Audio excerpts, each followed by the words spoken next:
আমি যখন প্রথম জাম দেই তার আগে আমার মনের মধ্যে নর্মালি যে খুব একটা ভয় ভীতি কাজ করতেছিল, জাম কিভাবে দিব, বুড়া বয়সে জাম দিচ্ছি। তো আমার যে কমান্ডিং অফিসার ব্রিগেডিয়ার দি দেন লেফটেন্যান্ট কর্নেল, উনি বললো যে ভয় নাই তোমার, আমি তোমার আগে জাম দিব। তা আমরা দুইজন একসাথে জাম্পের জন্য তৈরি হইলাম, উনি আমার আগে। তা আমাকে উনি শুধু বললো just follow me, I will go out of the aircraft and you follow me. আমি সেই ফলো করলাম। উনি দেখলাম যে উনি নাই, আমিও পরক্ষণে জাম দিয়ে না, কিভাবে জাম দিছি বাইরেছি আই ডোন্ট নো। সাডেনলি দেখলাম যে প্যারাশুট খুলে গেছে। প্যারাশুট খুলে গেছে পরে তো মজা, উপর দিকে তাকাই, নিচের থেকে 2500-3000 ফিট উপরে দুইজনে আবার পাশাপাশি আমরা কথা বলতেছি। এখন CO2IC কথা বলতেছে, আবার এটা এত মজা যে নিচের থেকে যখন একটা লোক দাঁড়ায় থাকে 2500 ফিট উপরেও, নিচের থেকে যদি আমাদেরকে বলে যে এই আপনি ডাইনে যান বায়ে যান, এটা একদম ক্লিয়ারলি শোনা যায়। এখন আমরা CO2IC দুইজন কথা বলতেছি, উনি জিজ্ঞেস করতেছে কেমন লাগতেছে, আমি বলতেছি ভালো লাগতেছে, আবার বলতেছি স্যার আমারও তো উপরে মনে হয় উঠাই নিয়ে যেতেছে, হালকা মানুষ, বলে যে অসুবিধা নাই নিচে নামবা। এই কথা বলতে বলতে উই ফরগট যে আমার ল্যান্ডিংয়ের জন্য তৈরি হতে হবে। ব্রিগেডিয়ার জহুর তো মানে কর্নেল জহুর, উনি আগে জাম্প করছে, উনি তো এক্সপার্ট জাম্পার। আমার তো প্রথম জাম্প, কারণ আমাকে নিচের থেকে সবাই বলতেছে স্যার ল্যান্ডিংয়ের জন্য তৈরি হন, ল্যান্ডিংয়ের জন্য তৈরি হন। ল্যান্ডিংয়ের জন্য তৈরি মানে আমাদের 3 পয়েন্ট ক্লোজ করতে হয়, টো, হিল এবং নি। আমি যখন ল্যান্ডিংয়ের জন্য তৈরি নিতে তাকাইছি, তাকায় দেখি যে নিচে খেজুর গাছ দেখা যাচ্ছে। এটা এমন যেটা প্রায় 5 মিটার পার সেকেন্ড ডিসেন্ডিং হয় আর 1 থেকে 2 মিটার সামনের দিকে যায়। আমি কোনোভাবেই দেখতেছি যে খেজুর গাছরে অ্যাভয়েড করা সম্ভব না আমার পক্ষে। তখন আমি চিন্তা করলাম যে okay, let me put my 3 point close. 3 point close, আমার CO দূরে যেয়ে পড়লো আর আমি ঠিক খেজুর গাছের উপরেই পড়লাম। এবং 3 পয়েন্ট ক্লোজ থাকাতে যেটা হয়েছে, খেজুর গাছের মধ্যে বাড়ি খেয়ে আমি পিছনের দিকে আইসা পড়লাম এবং আমার ওই ল্যান্ডিংটা ছিল আমার হিপের উপরে।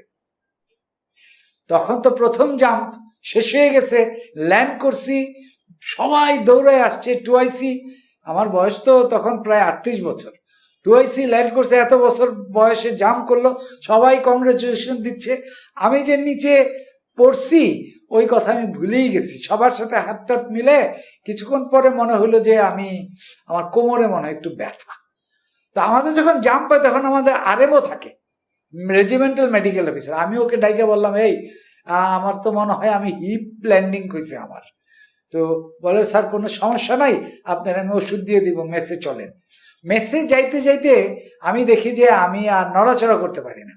হাওয়ার আমাকে কিন্তু ওই রাত্রে বেশ কয়েকটা প্যারাসিটামল খাইতে হয়েছিল, বিকজ নেক্সট ডে জাম্প আছে এবং I did carry out my jump next day with that pain.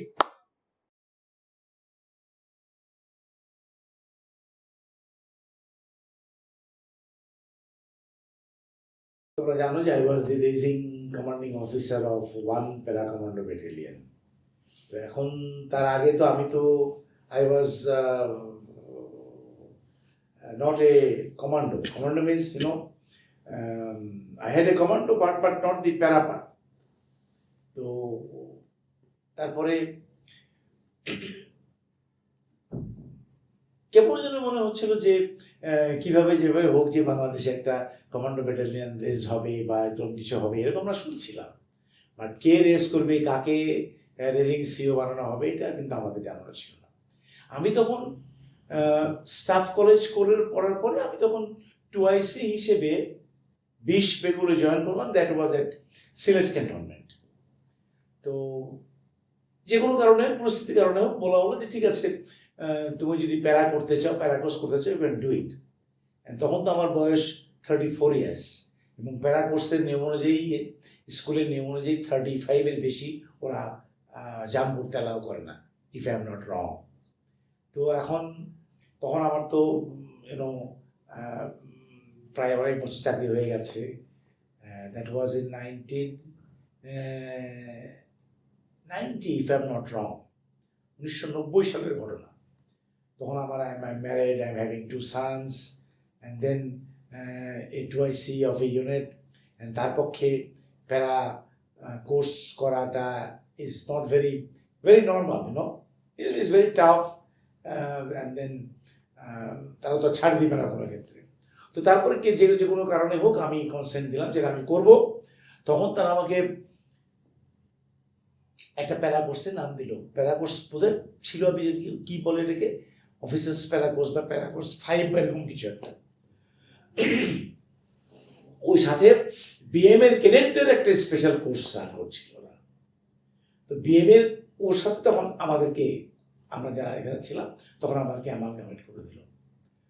তো এখন কথা হলো যে my family, my relatives, my coursemates, none of them were very enthusiastic about my jumping out from the aircraft. কিন্তু আমি adamant ছিলাম with one belief যে দেখো, আমার যদি মৃত্যু থাকে যে আমি প্যারাসুট থেকে পড়ে মারা যাব, তাহলে এটা আমি যে কোনোভাবেই হোক আমি মারা যাব। আর যদি আল্লাহ যদি আমার লিখে না হারা যেখানে মারা যাব না, তাহলে কিন্তু আমি মরবো না। Only with that believe I join the course. এবং আমি বোধহয় 4 সপ্তাহের ট্রেনিং হয় না, 4 সপ্তাহ না, 4 সপ্তাহের 4 বা 5 সপ্তাহের ট্রেনিং হয়। 5 সপ্তাহের গ্রাউন্ড ট্রেনিং শেষ করলাম। শেষ করে we went to select for a jump, and probably my family, my wife also there at the at Jasur to see my jumping, বা জেগেছিল কিনা আমার এক্স্যাক্টলি মনে নাই। তারপরে আমি যাই হোক, আমরা ফার্স্ট জাম্পের জন্য we went and then we boarded the aircraft.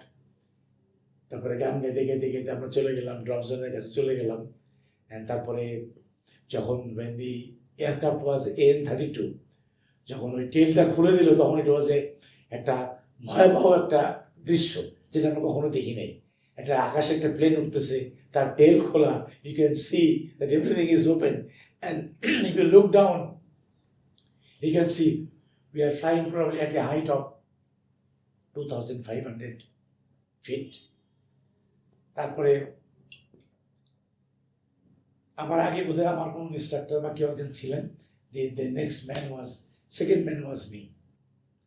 তো তারপরে হলো, যখন জাম্পে যখন গেলাম সবাই রেডি হয়ে গেল।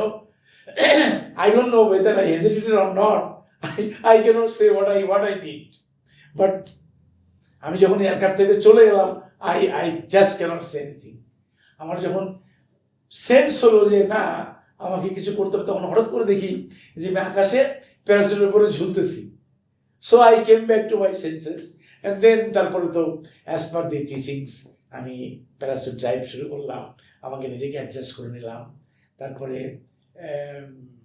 ড্রাইভ করে আমি ড্রপ জোনে গেলাম। ড্রপ জোনে যেভাবে ল্যান্ডিং করতে হয়, ল্যান্ডিং পজিশন যেটা আছে সেই পজিশনে জাম্প করলাম, and it was a very successful jump for the first time. So we had on that day total 5 jumps, and ultimately আমি আমার লাইফে completely next day total 25 jumps complete করেছি। এবং আল্লাহর অশেষ রহমত, আমি কখনো কোনোভাবেই কোনো জায়গায় কোনো ইনজুরি আমার কখনো কোথাও হয়নি, not even a single cut. That was probably because one thing, that whatever was taught to us during the training, I tried my best to remember and follow the teachings of the instructors. And I had firm belief on Almighty Allah that nothing will happen to me if He doesn't want. Allah যদি চান তাহলে হবে, তাহলে হবে না। সুতরাং আল্লাহর বিধানটা আমি তো দূর করতে পারবো না। সেই জন্য উইথ দ্যাট বিলিভ আমি এই যে 34 years of এজে আমি I parachute jump. It's very wonderful story. Thank you.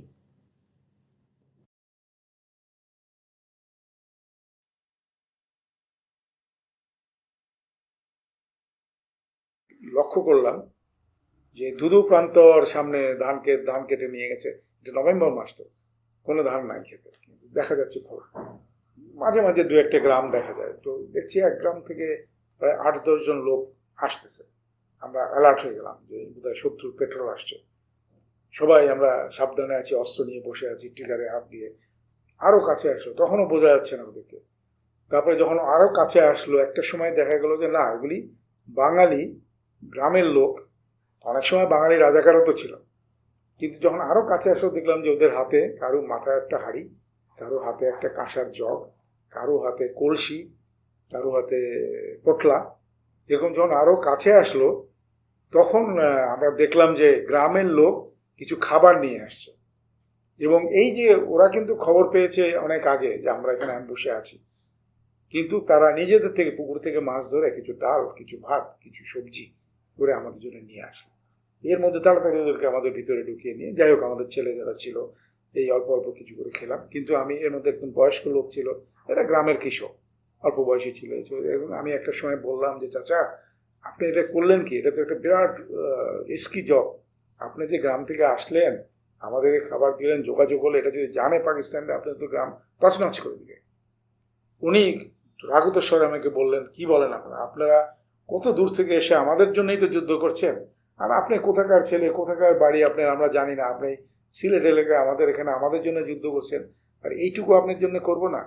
আমি স্তম্ভিত হয়ে গেলাম এবং আমি বুঝলাম যে এই হচ্ছে দেশপ্রেম। এবং এইভাবেই আমি হয়তো অস্ত্র নিয়ে যুদ্ধে জয়েন করেছি, ওরা কিন্তু অস্ত্র ছাড়া এই মুক্তিযুদ্ধে সহযোগিতা করছে। এটাই কিন্তু তার দেশপ্রেম, সে কিন্তু বাংলাদেশের জন্যই করছে। তো এই হচ্ছে আমি যেটা জনযুদ্ধ বলেছি, জনগণের সম্পৃক্ততা এভাবেই আসছে। সে তারও কিন্তু অবদান আছে এই মুক্তিযুদ্ধে। এবং আমি আজও সেটা যখন স্মরণ করি, আজ হাত তার পরিচয় আমার জানা নাই, কিন্তু আমি মনের মধ্যে খুব উদ্বেলিত হয়ে যাই এটা স্মরণ করে। তবে আমি 38 বছর পরে আমি ওই এলাকায় গিয়েছিলাম, এটা হচ্ছে হবিগঞ্জ এলাকার দুধপাতিল গ্রামটার নাম, দুই দিকে ইন্ডিয়া পাকিস্তান দু জায়গায় আছে। আমি যাওয়ার পরে অনেক লোক আসলো, কেউ কেউ চিনছে, আমি আর চিনতে পারিনি অনেককে, কিন্তু ওরা সেই সময়কার ঘটনা বলছি। কিন্তু এটা আমি সবাইকে বলি যে বোঝানোর জন্যে যে বাংলাদেশের জনগণ কিভাবে জীবনের মায়া ত্যাগ করে তারা সম্পৃক্ত হওয়ার চেষ্টা করেছে। এটাই ছিল আমাদের মুক্তিযুদ্ধের সবচেয়ে গৌরবোজ্জ্বল অধ্যায়। জনগণ এবং যোদ্ধা সবাই মিলে কিভাবে যুদ্ধকে এগিয়ে নিয়ে গেছে, সফল করেছে।